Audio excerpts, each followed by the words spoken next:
Hi friends, চলে এসেছি আজকে আমি অন্য একটা রেসিপি নিয়ে।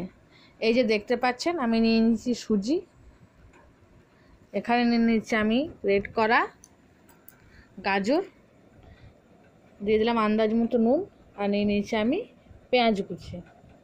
এটা দিয়ে আজকে আমি মশলা ধোসা বানাবো, সুজির মশলা ধোসা। এই যে ব্যাটারটা ভালো করে আমি রেডি করে নিয়েছি, দেখতেই পাচ্ছেন। এরপর এদিকে আমি কড়াই দিয়ে দিয়েছি সামান্য একটু তেল, কারণ আলু মশলাটা তৈরি করব। এরপর আমি সেদ্ধ আলুগুলোকে দিয়ে দিলাম।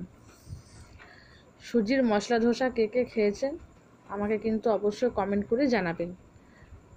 এটা কিন্তু খেতে খুবই টেস্টি হয়। এই যে এদিকে দিয়ে দিচ্ছি আমি আন্দাজ মতো হলুদ, একটু লঙ্কার গুঁড়ো, দিয়ে দিয়েছিলাম একটু নুন আর একটু মশলা। এরপর ভালো করে মশলাটাকে আমি মিশিয়ে নিচ্ছি।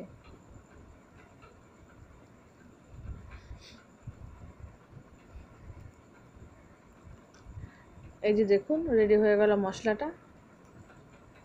ভিডিওটি যদি ভালো লাগে তাহলে লাইক, কমেন্ট, শেয়ার আর সাবস্ক্রাইব করে দেবেন। এরপর আমি ধোসাটা তৈরি করব। তাওয়াটা গরম হয়ে গেছে। এরপর সামান্য আমি হাফ চামচ একটু তেল দিয়ে দিলাম। এরপর ব্যাটারটা আমি দিয়ে দিলাম।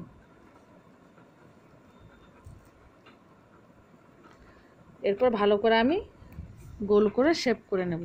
আমি খুন্তি দিয়ে করলাম, আমার খুন্তি দিয়ে করতেই বেশি কমফোর্টেবল লাগে। আপনারা যে যেভাবে করেন, কেউ হয়তো মাঝে বাটি রেখে করেন, তারা যে যেভাবে আর কি করবেন আর কি, সেটা আমি এইভাবেই করেছি, খুন্তি দিয়েই। এই দেখুন, গোল করে নিয়েছি, মনে হচ্ছে একদিকটা হয়ে গেছে। এরপর আমি উল্টে নেব। যারা সুজির ধোসা খাননি, একবার প্লিজ বাড়িতে বানিয়ে একবার ট্রাই করবেন, দেখবেন খেতে কিন্তু খুব সুন্দর হয়। এটা আপনারা বাচ্চাদের টিফিনেও দিতে পারেন। এরপর আমি আলু মশলাটাকে মাঝখানে দিয়ে দিলাম।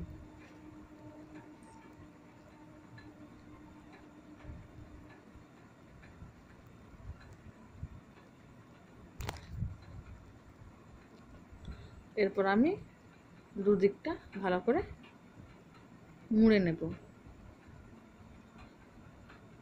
এই যে মোড়া হয়ে গেছে, রেডি হয়ে গেল আমার আজকের রেসিপি সুজির মশলা ধোসা।